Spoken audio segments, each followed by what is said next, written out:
Assalamualaikum warahmatullahi wabarakatuh. Bismillahirrahmanirrahim.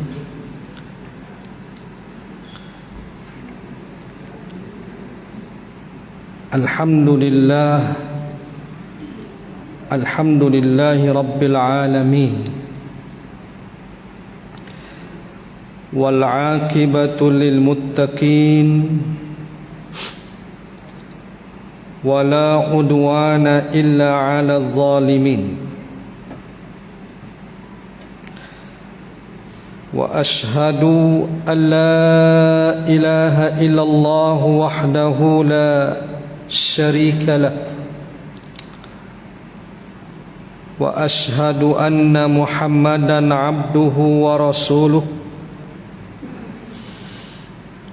Allahumma salli wa sallim wa barik ala hadha an-nabiyyil karim Sayyidina Muhammad wa ala alihi wa ashabihi wa ansarihi ila yaumiddin. Subhanaka la ilma lana illa ma 'allamtana innaka antal alimul hakim. Rabbi shrah li sadri wa yassir li amri wahlul 'uqdatam min lisani yafqahu qawli.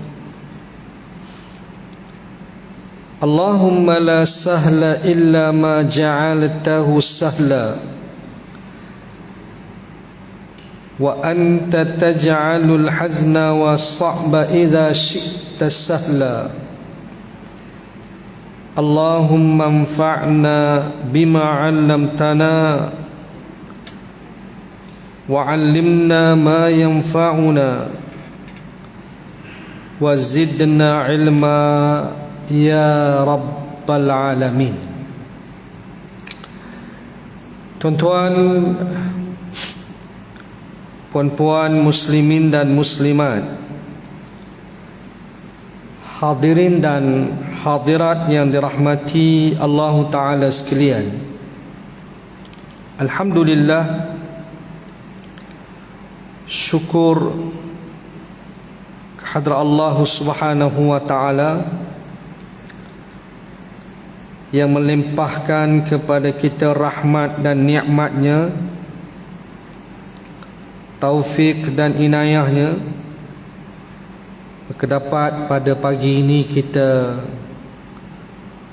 sama-sama menyempurnakan salat subuh secara berjamaah, dan dapat pula kita duduk sebentar untuk mengikuti kuliah pengajian. Semoga kita semua sentiasa diberkati dan dirahmati Allah Subhanahu wa Ta'ala. Adapun tajuk kuliah kita pada pagi ini berkisar berkenaan dengan keutamaan ibadah haji dan amalan-amalan yang berpahala haji. Maknanya ada beberapa amalan yang boleh kita lakukan yang diganjarkan dengan ganjaran pahala haji walaupun kita tidak pergi menunaikan haji.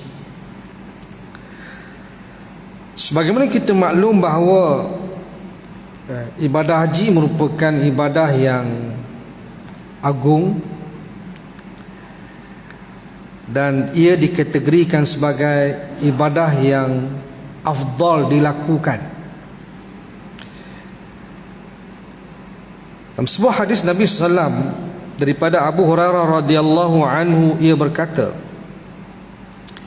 Su'ila Nabi sallallahu alaihi wasallam ayyul a'mali afdal? Qal imanun billahi wa rasulih.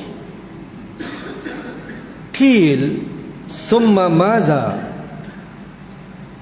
Qal jihadun fi sabilillah.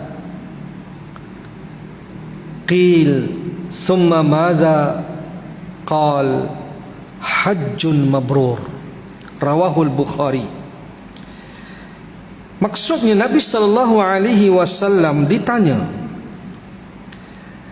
amalan apa yang paling afdal, yang paling baik? Baginda sallallahu alaihi wasallam menjawab, beriman kepada Allah dan Rasulnya.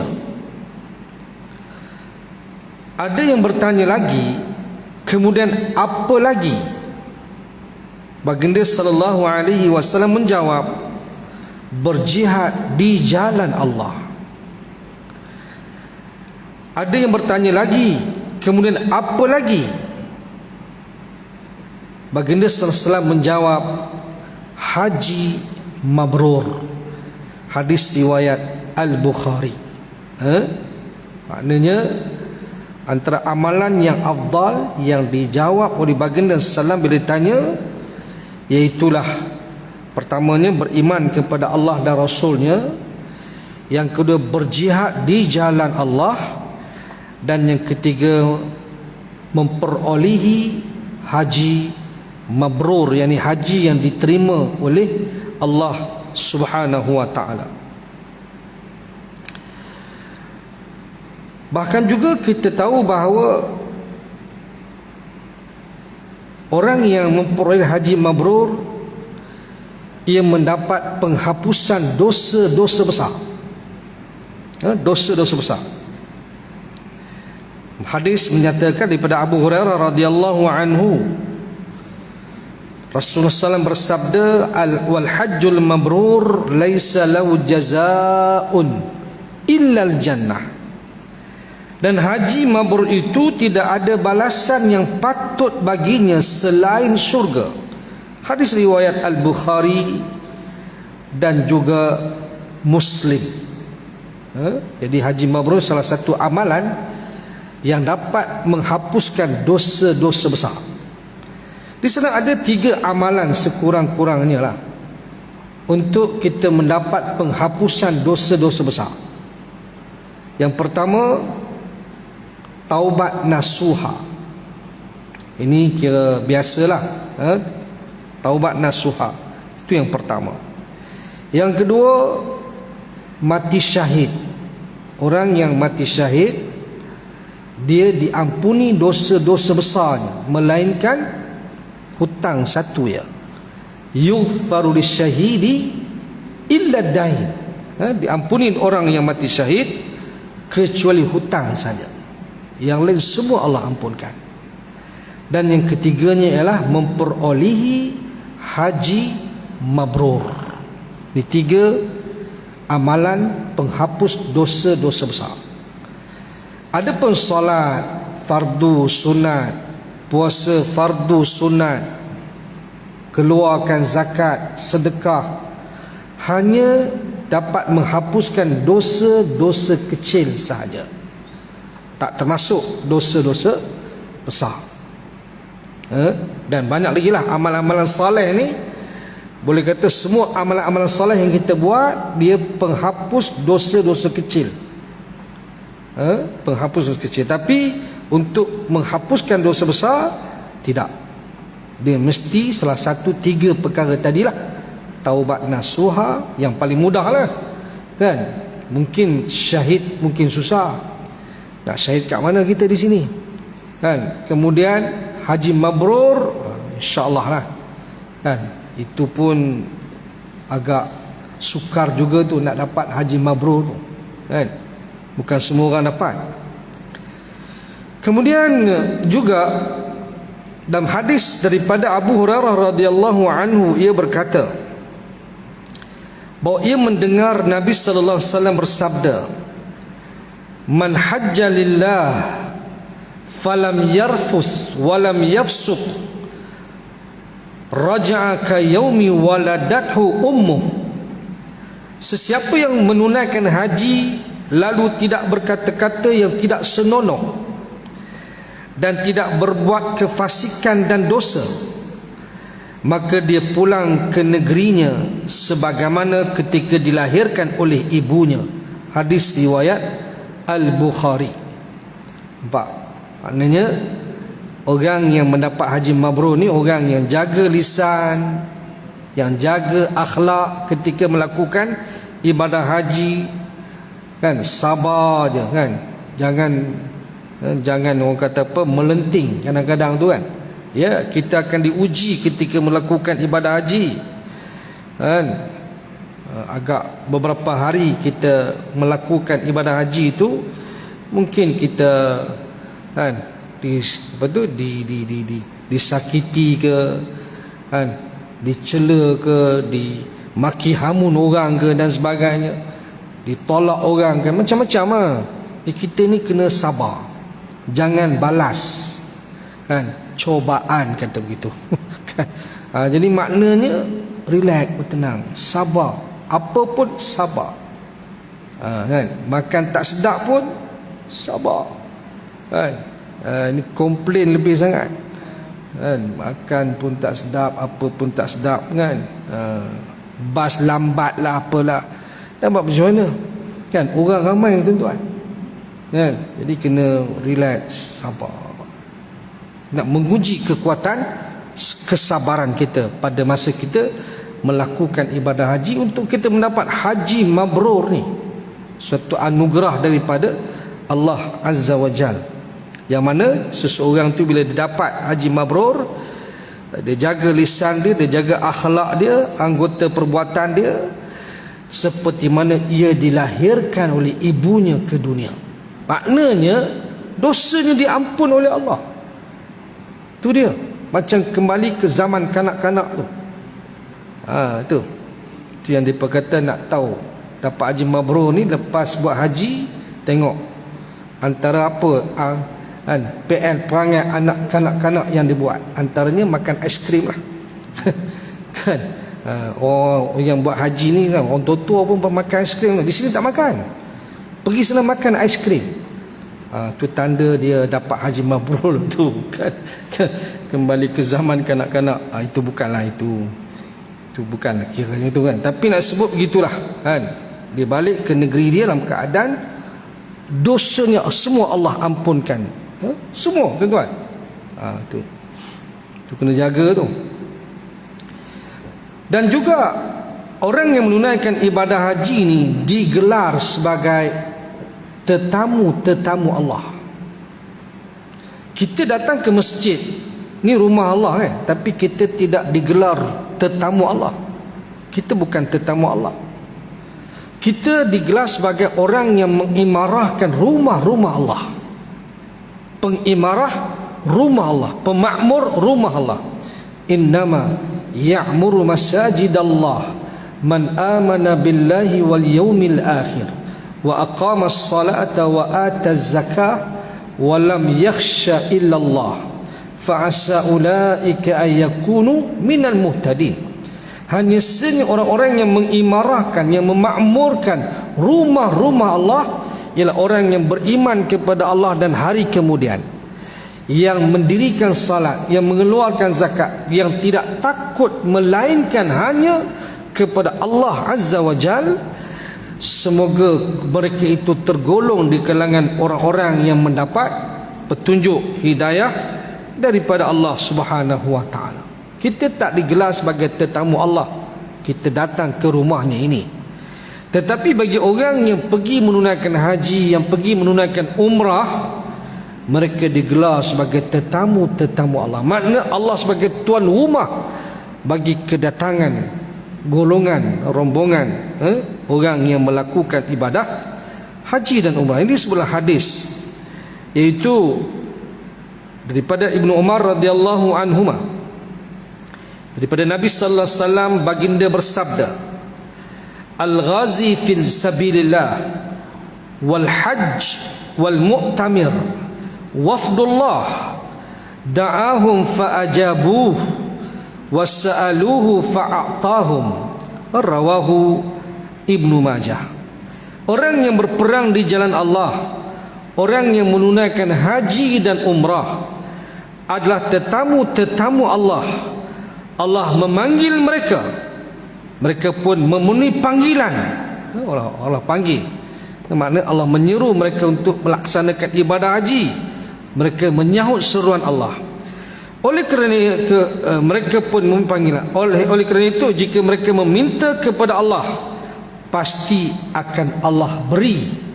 Hadis riwayat Ibnu Majah. Itu antara keutamaan orang yang melaksanakan ibadah haji.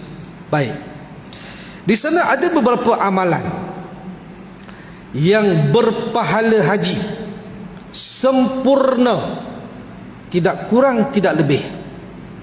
Walaupun kita tak pergi menunaikan haji tuan-tuan, tapi kita boleh dapat pahala haji. Ini dia rahmat Allah Ta'ala tuan-tuan. Rahmat Allah ni sangat luas kepada hamba-hamba dia. Amalan yang sedikit tetapi ganjarannya besar, yang Allah kurniakan kepada orang yang melakukan amalan-amalan tertentu. Ni kita nak ini, ada beberapa amalan. Nak pergi haji ni tuan-tuan, persiapannya makan masa, kan? Persiapannya dengan ongkosnya, kan? Dengan kemampuan kita dan sebagainya.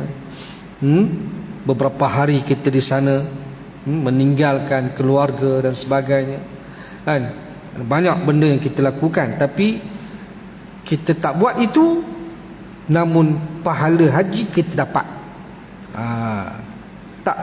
Tak kurang sikit pun. Yang pertama, solat 5 waktu berjamaah di masjid. Rupanya solat berjamaah ni tuan-tuan dapat pahala haji. Antaranya, maknanya kelebihan solat berjamaah tu pelbagai, kan? Antaranya lebih baik daripada 27, lebih baik daripada seorang sembahyang seorang diri 27 kali. 27 kali lebih baik daripada seorang diri solat. Bersolat tu, ganjaran tu berapa banyak dari situ, kan? Di samping kita mendapat pahala saf awal, kan? Didoakan oleh para malaikat, kan? Kemudian lagi kita dapat apa lagi? Berzikir lepas solat, berdoa lagi dan sebagainya. Pelbagai amalan-amalan yang kita dapat lakukan ketika kita datang ke rumah Allah, ke masjid ini, untuk mendirikan salat dan juga untuk melakukan ibadah-ibadah yang lain selain daripada salat. Dan di sana kita mendapat pahala haji bila kita berjemaah di masjid. Pahala haji tuan-tuan, sekali solat dapat sekali pahala haji. Ini berdasarkan hadis, iaitu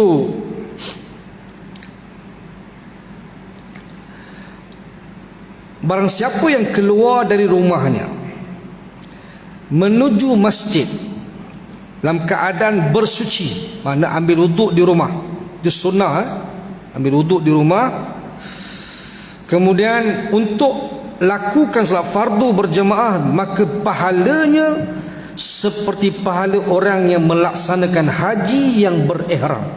Hadis riwayat Abu Dawud dan Imam Ahmad. Barang siapa yang keluar dari rumahnya menuju masjid dalam keadaan bersuci untuk lakukan salat fardu berjamaah, maka pahalanya seperti pahala orang yang melaksanakan ibadah haji yang berihram. Ini maknanya setiap kali kita datang salat berjamaah, antara pahala yang kita dapat pahala haji. Mudah ya tuan-tuan, bukan susah pun. Tapi mudah-mudah bukan semua orang dapat laksanakan. Tak ramai lah, sedikit sangat di kalangan yang berjemaah untuk solat ni, kan? Tak ramai, sikit-sikit. Mungkin 5% lah kot daripada kalangan orang Islam ni. Hak yang duk jaga solat berjemaah ni pun lebih kurang 5% lah. Itu pun banyak lah tu kan. Baik, yang kedua, melakukan solat sunat isyraq. Melakukan solat sunat isyraq. Barang siapa yang solat subuh berjamaah, setelah itu ia pun duduk berzikir kepada Allah Ta'ala sampai terbitnya matahari setinggi tombak, lalu solat 2 rakaat, nescaya pahalanya sama dengan pahala berhaji dan umrah sempurna. Hadis riwayat At-Tirmidzi dan At-Tabrani daripada Anas bin Malik radhiyallahu anhu. Ini juga barang siapa yang salat subuh berjamaah ni, tadi kita berjamaah dah, kemudian duduk berzikir, zikir lepas salat satu, zikir pagi satu, ataupun mengikuti kuliah pengajian ni juga dikira sebagai zikrullah juga kan. Firman Allah Ta'ala, fas'alu ahla dzikri in kuntum la ta'lamun kan. Bertanyalah kamu kepada ahli zikir, ahli ilmu, sekiranya kamu tidak mengetahui. Mana majlis zikir, majlis ilmu, hilaqatul zikr, iaitu majlis ilmu. Jadi kita duduk kan, sementara menunggu terbit matahari setinggi tombak. Maknanya lepas 12 minit naik matahari, maka boleh dah kita nak menunaikan salat sunat isyraq. Sunat isyraq iaitu setelah itu duduk berzikir kepada Allah Ta'ala kan, ataupun dia membaca Quran ke, kalau tidak ada kuliah pengajian kan. Mana-mana yang tak ada kerja tu kan, dah pencen tu, duduklah dulu. Nak pergi mana kan. Kalau orang ada kerja tu lain ceritalah kan, tak sempat dia nak duduk sampai terbit matahari. Tapi bagi orang yang tidak ada masalah, tak ada kerja ni, duduklah untuk mendapat pahala zikir lah kan. Sembahyang subuh dah besar dah ganjaran dia, seperti mana dia menghidupkan seluruh malam berjamaah kan, zikir lagi, kemudian berdoa lagi, membaca Quran lagi, mengikuti kuliah pengajian, semua itu ada pahala dia. Pahala iktikaf lagi kan, semua ini pahala saya ni, besar pahala ni tuan-tuan kan. Kita tak nampak lah di sini kan, esok kita nampak, alhamdulillah kan. Makna kata kita beruntung sebab kita merebut peluang untuk melakukan amal soleh, dan kita akan dapat ganjaran pahalanya di hari kiamat. Kullu nafsin dha'iqatul maut wa innama tuwaffawna ujurakum yaumal qiyamah. Setiap yang bernyawa akan menghadapi mati, dan hanya saja amalan pahala kamu akan disempurnakan pada hari kiamat. Tuan-tuan, kita tak nampak pahala kat sini ni. Ni telah merupakan perkara yang dikira sebagai ghaibiyat, benda yang gaib kita tak nampak. Dia soal iman, al-imanu bil ghaib kan.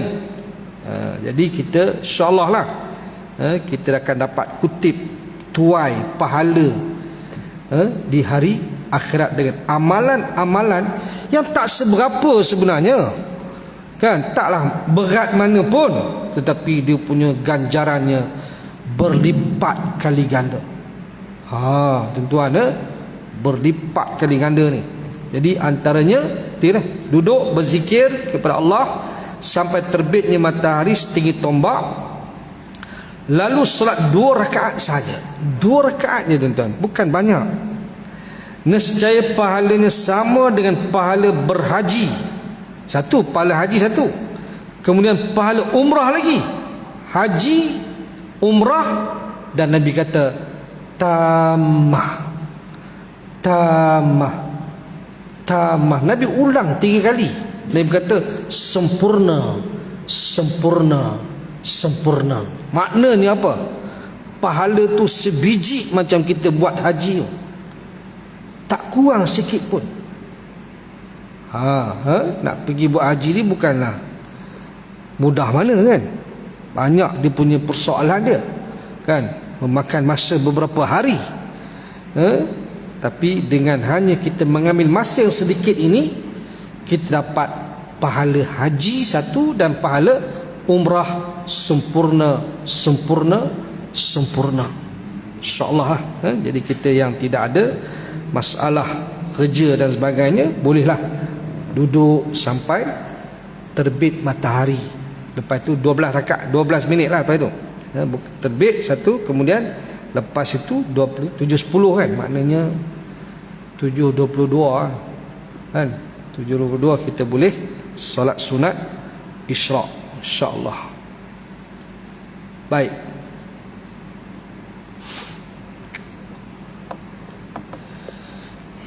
itu sebab ialah waktu pagi ni waktu untuk kita banyakkan zikir kan, berzikir. Zikir lepas solat satu kan, kemudian zikir pagi lagi. Pagi kan, zikir pagi lebih kurang 20 minit lah zikir pagi. Lepas tu kita tambah dengan baca Quran lah, kalau hari-hari yang tidak ada kuliah pengajian, sementara tunggu matahari terbit tu, insyaAllah kan. Zikir ni zikir Nabi SAW lah. Ambil zikir yang Nabi ajar, tuan-tuan. Zikir yang Rasulullah amalkan rutin setiap hari, tak tinggal, pagi maupun petang. Di sana ada beberapa amalan zikir pagi dan petang, lebih kurang 20 minit saja. Tuan-tuan ambil masa kan, dia punya zikir. Dan zikir itu semua ada dia punya kelebihan dia, fadilat dia, tuan-tuan. Fadilat dia cukup besar fadilat dia, tuan-tuan. Umpamanya yalah kan, umpamanya lepas antara zikir yang Nabi ajar kepada Juwairiyah kan, ketika Nabi habis solat dah berzikir dah, Nabi tengok isteri dia Juwairiyah bintil Harith duduk tengah zikir lagi di atas tikar semayang dia tak berganjak. Kemudian dia keluar dari rumah untuk memenuhi keperluan tertentu, baginda salat. Balik daripada rumah, balik ke rumah, tengok Juwairiyah duduk lagi tengah berzikir lagi sampai waktu duha dah tu. Lama dia. Nabi tanyalah, sejak tadi ke yang duduk berzikir ni? Dia kata ya. Maka Nabi bagi satu zikir yang lebih baik daripada zikir dia sepanjang waktu dia berzikir tu. Dia punya ganjaran dia lebih besar daripada ganjaran yang dia berzikir tu. Di sejak lepas subuh sampai waktu duha tu banyaklah zikir dia.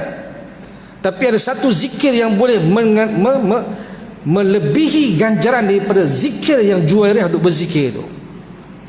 Itu zikir Subhanallah wa bihamdih adada khalqihi wa ridha nafsihi wa zinata arshihi wa midada kalimatih.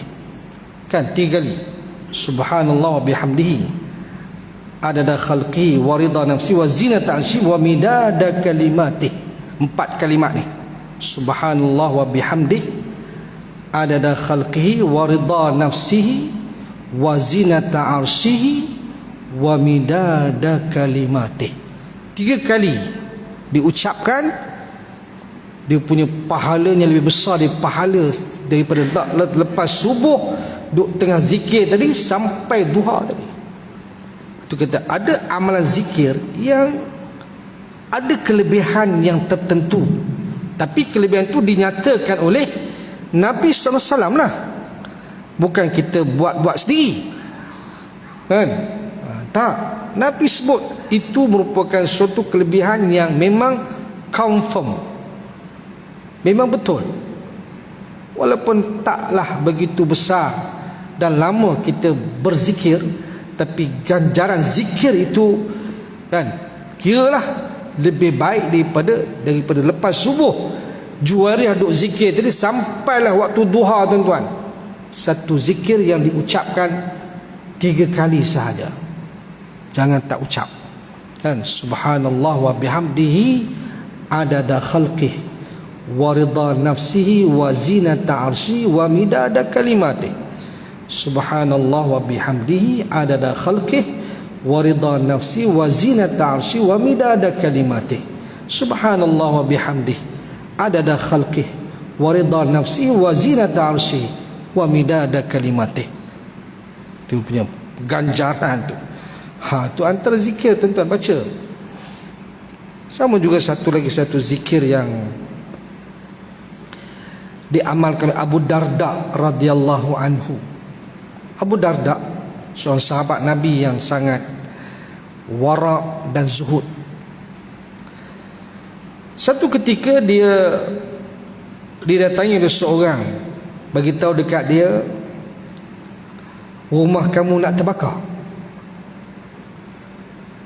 Rumah-rumah yang berada di sekeliling rumah Abu Darda tu dah terbakar. Logik akalnya rumah dia pun akan terbakar. Tapi Abu Darda kata, tidak mungkin rumah aku akan terbakar. Tu dia punya keyakinan dia kepada satu zikir yang dibaca setiap pagi sekali, petang sekali. Dia kata, aku pagi tadi baca, apa dia? Subhanallah wa bihamdih wala hawla wala quwwata illa billah ma sya'allahu kana wa ma lam yasha' lam yakun a'lamu anna Allah ala kulli syai'in qadir wa anna Allah qad ahata bi kulli syai'in ilma. Tu zikir pagi tu dan petang sekali, pagi sekali. Ini zikir apa? Zikir untuk mengelak daripada dikena musibah.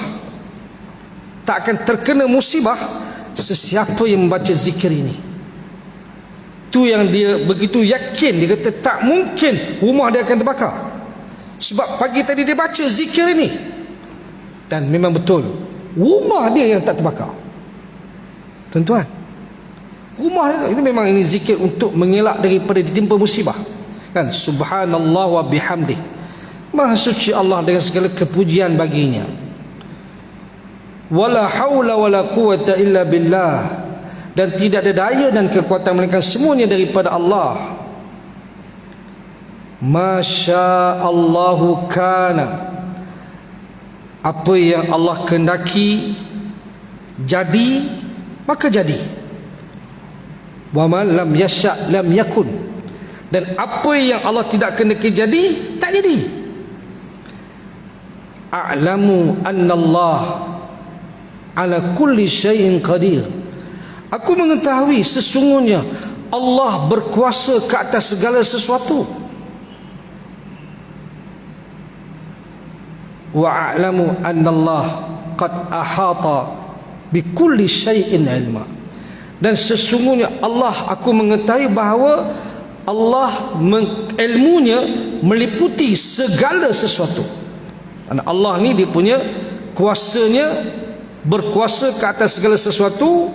Dan satu lagi, ilmu Allah, ilmu dia meliputi segala sesuatu.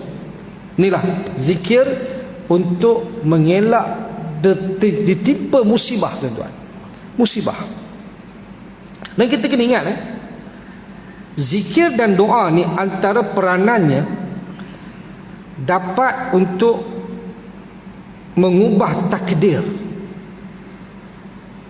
Bukan takdir, walaupun telah ditulis takdir kita sekian-sekian, tapi bila kita minta kepada Allah dengan kehendak Allah, Allah makbulkan apa yang kita minta, maka takdir yang tak elok itu akan beralih kepada takdir yang baik dengan izin Allah Ta'ala.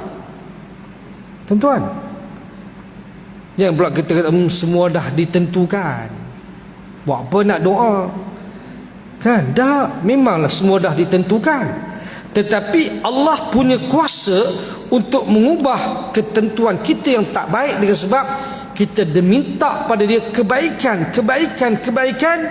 maka dengan izin dan kehendak Allah, Allah makbulkan kita punya permintaan. Mungkin kalau kita tak baca doa ni, zikir ni, Kan kalau kata Abu Darda tak baca, mungkin rumah dia terbakar. Rumah dia terbakar, tuan-tuan. Tapi sebab dia baca, Allah elakkan rumah dia daripada terbakar. Baca, tuan-tuan. Ini zikir yang maksur. Zikir yang bukan satu zikir yang direka-reka. Ini bendanya. Cuma satu benda yang saya nak beri perhatian sikit lah. Mungkin agak ada beberapa orang yang keraguan ni satu benda yang mungkin kita faham lain. Zikir ni tuan-tuan, dia ada kalimah-kalimah yang sempurna. Dan zikir itu juga ia diajar oleh Nabi SAW secara sempurna. Dan pelbagai banyak zikirnya, tuan-tuan. Di sana tidak pernah Nabi SAW berzikir dengan mengulangi nama-nama Allah yang sempurna, nama-nama Allah yang baik, Asmaul Husna. Tak ada. Tidak ada riwayat hadis Nabi berzikir Ya Allah, Ya Allah, Ya Allah 100 kali, Ya Rahman, Ya Rahman, Ya Rahman 50 kali, Ya Rahim, Ya Rahim 100 kali. Tak ada. 10 kali pun tak ada. 5 kali pun tak ada.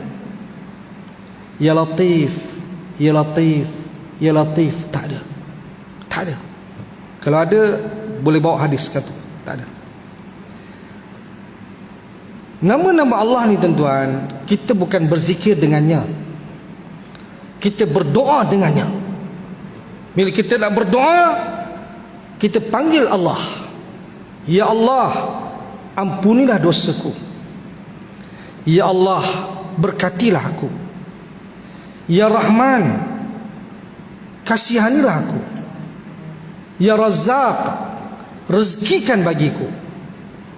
Ya Wahhab, kurniakan bagiku. Ya Latif, ultuf bina. Wahai Tuhan yang maha lembut, lembutkanlah kepada kami. Itu dia. Itu adalah cara kita berdoa kepada Allah dengan menyebut nama-nama dia. Firman Allah Ta'ala, walillahil asma'ul husna fad'uhu biha. Bagi Allah itu nama-nama yang baik, maka berdoalah kamu kepada Allah dengan nama Allah. Bila kita berdoa, kita panggil Allah. Kita bukan berzikir Ya Allah, Ya Allah, Ya Allah. Tak ada. Ya Latif, Ya Latif, bukan. Tapi bila kita berdoa, panggil nama dia. Kan? Macam dalam hadis Nabi ajar, antara doa kita nak berdoa ni, kita ucapkan Allahumma inni as'aluka bi anna lakal hamd la ilaha illa anta al-mannan badi'as samawati wal ard ya dzal jalali wal ikram ya hayyu ya qayyum. Tu nak berdoa tu, panggil nama Allah. Kan? Ya Allah, ya Tuhan, sesungguhnya aku memohon kepada Engkau bahawa sesungguhnya Engkau, bagi Engkau kepujian, tidak ada Tuhan yang disembah melainkan Engkau. Engkau Tuhan yang memberi, yang mencipta langit dan bumi, yang memiliki sifat keagungan dan kemuliaan. Wahai Tuhan yang maha hidup dan berdiri secara sendiri. Nampak? Doa tu kita panggil Allah. Antaranya, Allahumma inni as'aluka bi annaka antallah al-ahadus samad alladhi lam yalid wa lam yulad walam yakul lahu kufuwan ahad. Ini antara doa yang Nabi ajar. Kita nak berdoa, kita mulakan dengan panggil nama dia. Panggil nama dia. Ya Allah, ya Tuhan, sesungguhnya Engkau, aku bermohon kepada Engkau bahawasanya Engkau Tuhan yang esa, yang bergantung kepada Engkau. Tempat pergantungan Allah Ta'ala, tempat kita menyerah diri, yang tidak beranak dan tidak diperanakkan, dan tidak ada yang setara baginya. Kita sebut begitu. Maksudnya kita membesarkan Allah, mengagungkan Allah sebelum kita berdoa kepada dia. Ini yang diajar tuan-tuan. Itu adalah doa. Bila doa, panggil dia, ya Allah, ya Rahman, ya Rahim, ya. Tapi bukan kita berzikir mengulang-ulangi nama-nama dia, mengingati dia. Tidak. Faham tak faham? Faham kan? Dia tidak ada. Apatah lagi yang duk hu tu, jauh sekali lah tuan-tuan. Tu tak ada sumber tu. Allah pun tidak. Kita nak berzikir dengan nama Allah pun tak diajar. Ini kan pula kita nak berzikir dengan hu. Apa dia hu tu? Lepas tu sikit lagi apa pula dah. Ni zikir malam suami isteri tuan-tuan. Ni bukan zikir apa kan. Jadi pelik sungguh lah kan. Jadi kalau ada, kita kena buat majlis sekali lah, majlis zikir hu di masjid Kota Damansara sekali tengok. Boleh tak? Boleh. Tak ada tuan-tuan. Zikir dah Nabi saja. Subhanallah walhamdulillah wala ilaha illallah wallahu akbar. Ucapkan zikir ni, ulang. Berapa kali tak kira lah, 50 kali ke 100 kali ke, ikut kemampuan kita. Itu zikir kan. Zikir subhanallah wa bihamdi subhanallahil azim. Ada kelebihan dia kan. 2 kalimah yang ringan di lisan, berat di timbangan, disukai oleh Ar-Rahman. Subhanallah wa bihamdi subhanallahil azim. Maha suci Allah dengan segala kepujiannya, maha suci Allah dengan segala keagungannya. Ini Nabi ajar. Yang diambil hak yang bukan Nabi punya pasal apa? Tak ada apa kelebihan zikir yang direka-reka tuan-tuan. Banyak lagi zikir Nabi tak dan pun kita kadang-kadang tak dan duk zikir yang Nabi punya tu pun kan. Ambil macam-macam lagi tuan-tuan. La haula wala quwwata illa billah. Zikir kan, zikir banyak lagi.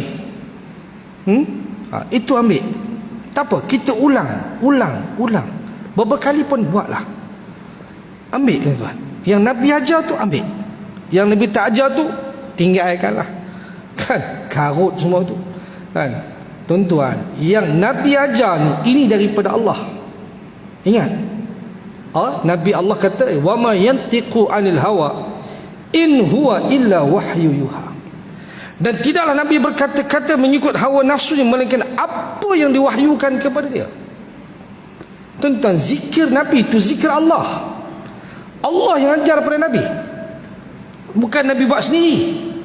Tuan-tuan, Nabi SAW tidak ada autoriti untuk mereka-reka amalan dalam Islam. Nabi tak ada autoriti. Semuanya Nabi ambil daripada Allah. Semuanya. Itu kita kena faham tu. Ini kan pula kita yang bukan Nabi, walaupun gelar tok guru, kiai, ustaz, apa autoriti dia untuk mereka amalan dalam Islam? Apa autoriti dia? Nabi pun tak ada autoriti tuan-tuan. Nabi tak reka satu amalan daripada diri dia. Nabi ambil daripada Allah. Dia sebagai pesuruh Allah, dia boleh berinteraksi dengan Allah Ta'ala. Wahyu daripada dia. Ingat, tak layak untuk kita ambil amalan yang bukan daripada Nabi SAW tuan-tuan, dalam Islam, dalam ajaran Islam. untuk dapat penerimaan daripada Allah dan untuk kita dapat ganjaran daripada Allah. Kalau tidak, tak dapat apa tuan-tuan. Sia-sia, letih, penat saja kita duk kan beramal, tetapi amalan itu tak ada kena-mengena dengan apa yang Nabi ajar. Yang Nabi ajar tu banyak sunnah Nabi ni tuan-tuan, banyak ditinggalkan oleh masyarakat orang Islam hari ini. Banyak sangat sunnah yang ditinggalkan. Ini kan pula kita buat benda yang bukan daripada Nabi tuan-tuan. Ambil daripada Nabi, confirm Allah terima. Confirm tak confirm tu ialah makna kata insya-Allah Allah terimalah. Kan? Boleh jadi Allah terima, boleh itu daripada Allah pun boleh jadi Allah terima, itu kehendak dia. Tapi kalau bukan daripada Allah, Allah terima ke tidak tuan-tuan? Confirm tak terima. Yang Allah punya tu pun kalau Allah hendak terima boleh, tak terima boleh. Dan kita berat melakukan amal ni kan, tak tentu lagi Allah terima ke tidak. Tuan-tuan, Nabi Ibrahim, Nabi Ismail membina Kaabah atas perintah Allah. Apa dia kata?